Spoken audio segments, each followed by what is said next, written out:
I'm hoping to eventually use this space for a couple things. For kind of a workout room, kind of a gym, kind of a place for the kids to hang out, kind of a storage area, and then probably a work area as well.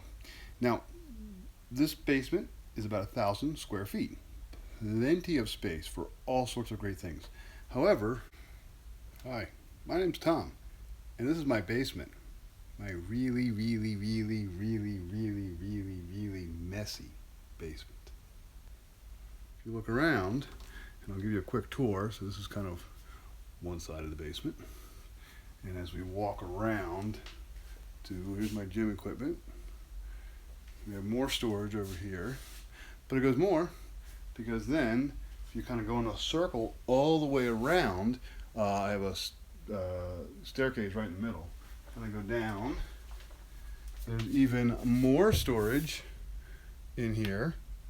Look at that. Beautifully, beautifully arranged. Well done. And then that all kind of connects to another hallway full of stuff.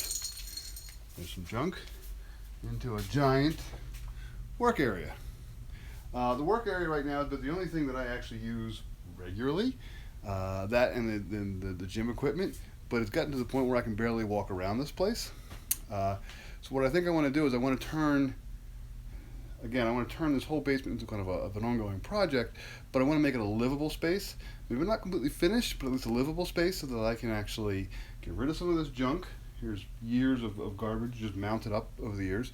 I will probably sell a lot of this stuff or just donate if I can. I'm not proud of this basement anymore. This is kind of crazy. When we bought this basement, it was completely and totally empty. We moved in, obviously, and we told the kids they could go ahead and ride bikes down here. And after we moved in, we went ahead and filled it full of junk, and we could never actually ride bikes down here. So that's where we're at. I'm not really even sure where to begin. I have to kind of think about it a little bit and kind of get some steps, and then we're going to kind of move through it. I will probably go ahead and post videos every so often about my progress or lack thereof. I did once start one thing. I started to put up framing. I framed out about 4 feet, and then I stopped because it just filled up with junk. So that's where we're at. I have some challenges down here structurally. Let's kind of talk about some of those challenges. It's kind of hard to see, but I do have a sewer line that runs all along about a half of the basement. So what I'm going to do, and actually here's another better look at it. It comes out from the wall a good 1.5 feet off the wall. So I'm actually losing a lot of space. So if I were to frame this out, and I could, and I considered it, I might actually lose all that space. I might frame out this section here because it only goes to about one end and stops. But what I might do is I might take the bulk of the area in that back corner and I might turn that into storage so it's not as seen. That's kind of one of my big challenges is I need to go ahead and frame out a little bit. I don't really want to frame out anything. The minute you frame something out, you block off access to various things in both the ceiling as well as the walls. I don't really want to do that. And my other problem is that because my pipe is so far off the wall, if I frame it out, I'm not going to have a very good, I really can't insulate it at all. So it's just going to be, I'm just going to leave an open pocket of air in there. The airflow, it'll probably still be open, so I'll still have airflow. I won't have to worry about moisture really collecting back there. It's not that kind of basement. We're actually a pretty dry basement, fortunately. I have one little corner where I get a couple drips, but that's about it, and I've been here for 6-7 years. So I think I'm going to end up framing it, not using any sort of insulation, which is fine. I can still run electric into the framing. It shouldn't be too bad. But it's going to be kind of a project because it doesn't normally happen. It's not something you normally see. I've looked far and wide for other basements like this, and I haven't found too many. I don't have any neighbors that have a finished basement. They all have unfinished basements. And the few who have finished part of their basement have not finished this part. They finished the other part without any kind of sewer. So that's what we're going to do. So this is, again, it's a nice big area. It's just kind of hard to tell. But that's kind of the general plan, and then I'm going to have to start to kind of move things around. A big part of my challenge is all the junk. We're a family of 4, and my wife and I brought our own junk when we met. So now I've got a lot of stuff, lots of boxes. You see some of these boxes. A lot of these boxes are actually completely empty, or they have one thing in them. So that's obviously one place we can get rid of stuff. You'll also see a lot of cardboard.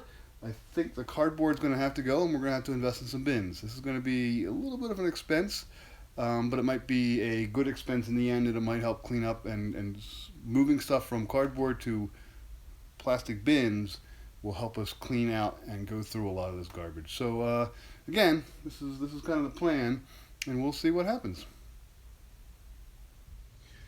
So I'm back. It's been about a week or so, maybe 2 weeks since my last big cleanup. I want to show you kind of the progress I've made so far. There used to be a giant stove back in there. There used to be a couple large boxes, a bunch of bins. I've cleaned all that out. I actually took the stove apart and took it up piece by piece out of the basement, put it out, and some metal collectors came and picked it up. A lot of the boxes were actually almost empty, so I went ahead and took all the boxes and I put them all into about one bin. It's over there on the floor. I put all the stuff from the big box into one bin, so now I have a nice big space here that I can start to put stuff in. It's hard to tell right now. I have a little more little pile to go through. I have a little Lego box of junk to go through, but I'm actually making some progress with. And again, what I'm doing is I'm taking the largest things I can: stoves, empty boxes, pieces of furniture that I don't need. I have a couple chairs and a couple little tables I'm going to get rid of soon. I'm taking those things out first so that I have more room to work with and move things around with. And again, empty boxes, really easy to recycle. If a box is so big that you can't actually pick it up, if it were filled with something, it's not worth having.